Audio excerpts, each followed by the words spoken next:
E aí, pessoal, beleza? Quanto tempo, hein? Pois é, findamos na nossa aula passada toda aquela parte de biologia reprodutiva e nós vamos agora aplicar aqueles conhecimentos adquiridos. Vamos iniciar a nossa parte de reprodução e larvicultura de tilápia. Então vamos ver todo o processo de maturação, reprodução e larvicultura dessa espécie que é uma das espécies mais cultivadas no mundo. Vamos iniciar com a descrição de algumas espécies chaves que ocorrem aqui no Brasil. E a primeira delas é a Aureochromis niloticus, principalmente a linhagem chitralada. Então, ela é a espécie de tilápia mais cultivada no mundo. Detalhe, ela não é o peixe mais cultivado no mundo, mas é a espécie de tilápia mais cultivada no planeta. Nós temos que diferentes linhagens vão apresentar crescimento variado. Daí a importância de nós estarmos falando da chitralada. Mas só existe a chitralada da nilótica? Não. Nós temos outras linhagens que são comercializadas. Então, dependendo da linhagem que você comprar, ela vai produzir até 37% a mais de peso, vai ter um ganho de peso de 37% a mais do que outra. Então, se você for ver, é uma diferença muito grande. Então, é importante escolher a sua linhagem correta para a sua piscicultura. Ela tem uma característica de tolerância ao frio intermediária à tilápia azul, que ela é a mais resistente, nós vamos ver um pouquinho mais na frente, e da tilápia de Moçambique, que é a menos resistente. Então, a temperatura mínima letal dela vai variar de 8 a 13 graus Celsius, dependendo da temperatura onde ela se encontra. Então, se ela já está numa temperatura um pouco mais baixa, por exemplo, sendo cultivada a 18, 16 graus, provavelmente ela vai conseguir chegar até os 8. Se ela está aclimatada a uma temperatura mais elevada, provavelmente ela não passa dos 13 graus Celsius. Tá? As temperaturas máximas letais vão variar também da temperatura na qual o animal está aclimatado, indo de 38 a 44 graus Celsius. Tá? A tolerância à temperatura vai variar também conforme a linhagem do animal. Algumas linhagens conseguem ter uma temperatura aí um pouquinho mais elevada dentro desse range que nós comentamos. É interessante salientar a salinidade com relação à tilápia do Nilo. Ela tem um crescimento otimizado entre 10 e 12 partes por mil. No entanto, não se observa a reprodução dela em águas salgadas, com salinidade acima de 32 partes. Como é, professor? A gente está falando de um peixe de água doce. E como é que esse animal tem um crescimento otimizado em água salobra? É uma característica muito interessante da tilápia do Nilo. E, inclusive, para quem faz os cultivos mais intensivos e tem problemas, por exemplo, com os nitritos, como nós já vimos aí nas outras disciplinas, carcinicultura, limnologia, carcinicultura que falou muito da parte de bioflocos, limnologia também falou alguma coisa dessa parte de correções de parâmetros. O nitrito, quando na água salgada, ele vai ter uma toxicidade menor. Então, esse animal, uma vez cultivado em águas salobras, vai ter uma condição ambiental melhor, tá? Vale ressaltar, pessoal, que apesar de nós estarmos dizendo que o animal ele não reproduz acima de 32 partes por mil, nós comentamos também, quando falávamos das táticas reprodutivas, que a palavra de ordem é o que? Adaptação. E algumas tilápias cultivadas aqui no Nordeste, mais especificamente na região de Mossoró, uma região conhecida por sua região produtora de camarão, uma região salineira, ou seja, a água da região é muito salgada. Para vocês terem ideia, tem poços em fazendas de camarão que a água do poço dá mais de 15 partes por mil de salinidade. Então, nessa região, nós temos observado algumas tilápias do Nilo que têm tido sobrevivência sem apresentar problemas de ulceração na pele e também problemas de opacidade nos olhos em salinidade de 36 partes por mil. Então, o que foi que aconteceu? Algumas mutações essas que trouxeram características benéficas ao animal, fizeram com que os animais que possuíam aquela carga genética diferenciada de adaptação ao sal predominasse naquela região, inclusive com um crescimento semelhante a uma tilápia cultivada em água doce, tá? Então, A linhagem chitralada, ela é uma das mais dóceis, por isso nós estamos citando ela, facilitando quem? O manejo, principalmente de retirada do ovo da boca, que é uma das táticas de obtenção de larvas e pós-larvas que nós vamos ver um pouquinho mais à frente. A tilápia azul, Oreochromis aureus, é uma outra espécie também que ocorre aqui no Brasil. Existem alguns cultivos dela, tá? E as características dela são, primeiro, a origem dela é de Israel. Ela vai ser a nossa espécie mais tolerante ao frio e ela é bastante utilizada na produção de híbrido. Lembrando que na última aula nossa de biologia reprodutiva nós comentamos sobre esse mecanismo reprodutivo que é a hibridação, tá? Então, nesses híbridos da tilápia azul, consegue-se até 90% de macho após o cruzamento com a tilápia do Nilo.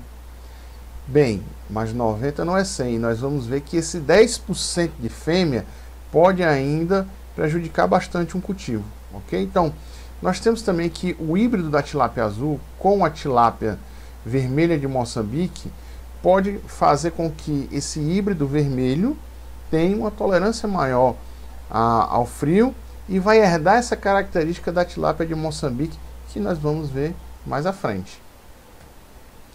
Justamente como falamos, a tilápia de Moçambique, a Oreochromis moçambicus, ela tem origem no leste da África, é a espécie mais amplamente distribuída no mundo. Detalhe, a espécie mais amplamente distribuída no planeta difere da espécie mais produzida no planeta. E nós vamos entender por que essa espécie ela tem uma distribuição tão abrangente no planeta, é tão cosmopolita. Porque ela, primeiro, é uma das mais precoces quanto à maturidade sexual e o início da reprodução. Esse dado eu tenho que citar porque ele é um dado da literatura. Literatura essa que a gente forneceu no nosso plano de aula para vocês. Mas aqui no Nordeste nós temos uma precocidade das espécies de tilápia do Nilo muito grande. Particularmente nós temos registros aqui na nossa estação de piscicultura de animais talvez aí com 20 gramas já reproduzindo com ovo na boca. Animais muitas vezes que não tem mais do que 10 centímetros. Então, para mim, isso é muito precoce, ok?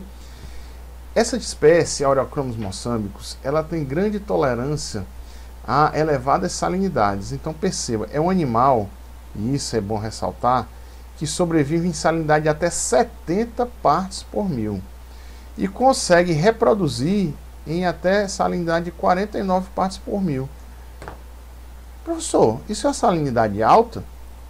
Vocês viram em limnologia parâmetros de qualidade de água, mas para a gente ter uma referência, a salinidade do mar, nosso Oceano Atlântico, em áreas abertas, varia entre 35 e 36 partes por mil.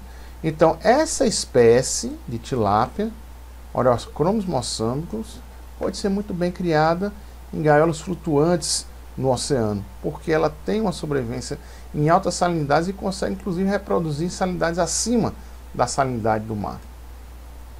Ela produz 3 vezes mais pós-larvas quando está em uma salinidade de 9 a 15 partes por mil, comparado ao que ela consegue produzir em água doce. Ela tem uma temperatura letal mínima de 12 graus Celsius, ok? Mas abaixo de 18 graus, o peixe já se encontra em grande desconforto. E nós não queremos um desconforto térmico no nosso animal. Seja por conta de ele ser uma matriz para reprodução, seja se nós estivermos utilizando como peixe de corte. Em ambas as situações, o animal que está abaixo da sua zona de conforto não vai ter um bom resultado zootécnico. A temperatura máxima letal para esse animal vai ser de 38 a 42 graus Celsius, também dependendo da temperatura que o animal está aclimatado. Nós vamos ter aí como outro exemplar nosso aqui brasileiro, a tilápia de Zanzibar chamada Oreochromis urolepis ornorum. Essa daí ela vai ter algumas características bem interessantes. Primeiro, a importância majoritária dela é a produção de híbridos. Mas como assim, professor? Qual é o híbrido majoritário dela? Essa tilápia, quando cruzada com a tilápia do Nilo, nós vamos pegar o macho da ornorum com a fêmea da nilótica, e se nós fizermos esse cruzamento, nós vamos ter 100% de animais machos. E as características desse híbrido vão ser intermediários de um e de outro. É conhecido que a ornorum é um animal um pouco mais agressivo do que a nilótica. Então, quando você cruza a tilápia do Nilo, que tem um potencial de crescimento acentuado, com o animal, com a Ornorum, você vai ter, primeiro, 100% de macho, o que é um grande ganho, e nós já iremos comentar qual é essa importância. E segundo, você vai ter um animal um pouco mais dócil que a Ornorum e com potencial de crescimento da nilótica. Professor, e por que falar da questão dos monossexos? Isso daí nós vamos falar mais na frente, apesar de que o professor Emanuel já citou isso na disciplina dele de piscicultura de corte.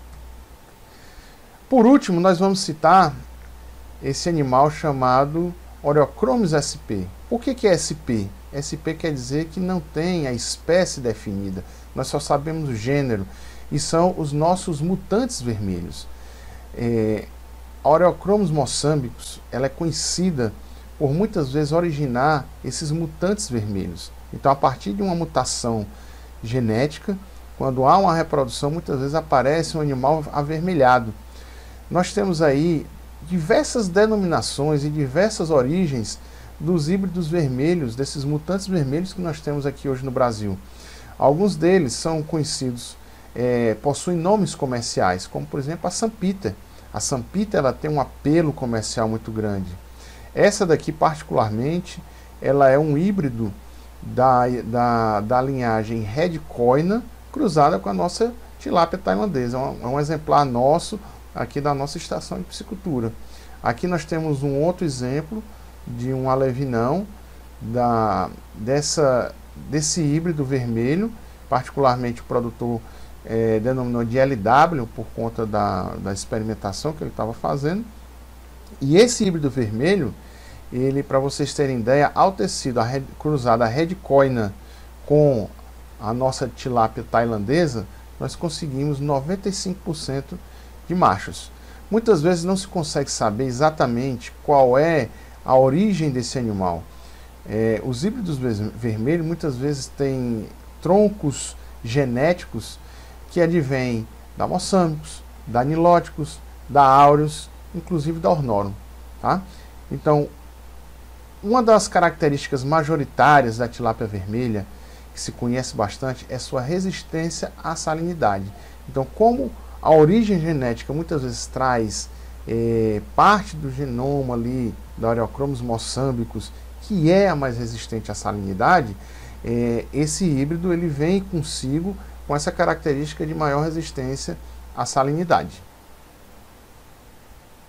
Nós vamos ver agora, pessoal, as principais características reprodutivas das tilápias.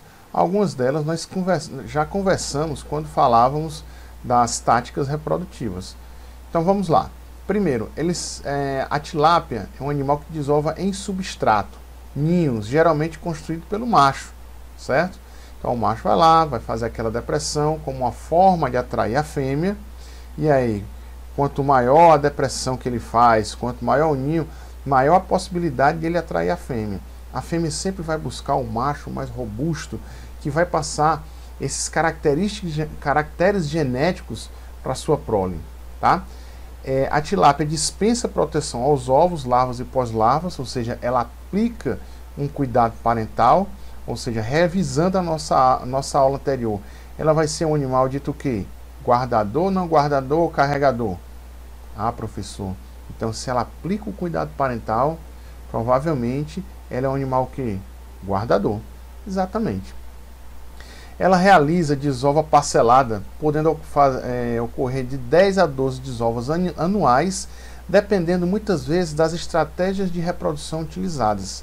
E aqui nós vamos ver algumas estratégias de reprodução das tilápias, de forma a conseguir obter o maior número de desovas possível durante o ano. Tá? Ela tem desovas regulares ocorrendo a partir de 24 graus Celsius. Essa reprodução da tilápia, ela fica inibida com temperaturas inferiores a 22 graus Celsius. Falando da temperatura, nós vamos citar que quanto maior a temperatura, maior será o número de desovas do animal. Obviamente que nós temos que respeitar aquele limite de conforto térmico. Se eu chegar muito próximo à temperatura de tolerância máxima tolerável do animal, nós vamos ter o quê? Um desconforto térmico e teremos o efeito contrário. O animal vai reproduzir muito mais lentamente, tá? Quanto maior for a frequência, pessoal, de coleta de pós-larvas ou ovos da boca da fêmea, maior será o número de desovos por fêmea. E nós vamos estudar isso mais à frente, ok? As tilápias, elas possuem baixa fecundidade absoluta, elas vão produzir aí, em média de 4 a 5 ovos por grama de peso vivo das fêmeas, no caso, quando se trabalha com coleta total de pós-larva. Esse dado nós vamos trabalhá-lo mais à frente para tentar fazer uma estimativa de produtividade de cada fêmea que está sendo aplicada na nossa piscicultura. Em condições naturais, pessoal, as fêmeas elas vão apresentar falta de sincronia nas desovas. Então, há a necessidade de se conseguir fazer o quê? Uma sincronia da desova desse animal. Porque se você coloca um lote para reproduzir, uma parte reproduz e outra não reproduz, a sua obtenção de alevinos ao final da produção não vai ser muito grande. Então surge aí a necessidade do desenvolvimento de alguma estratégia de manejo para que os animais eles desovem mais ou menos no mesmo período.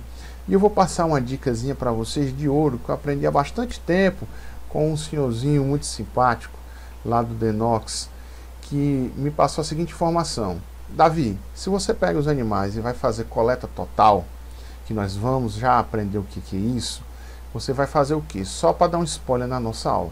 Coleta total, o animal fica 21 dias dentro do viveiro, reproduzindo.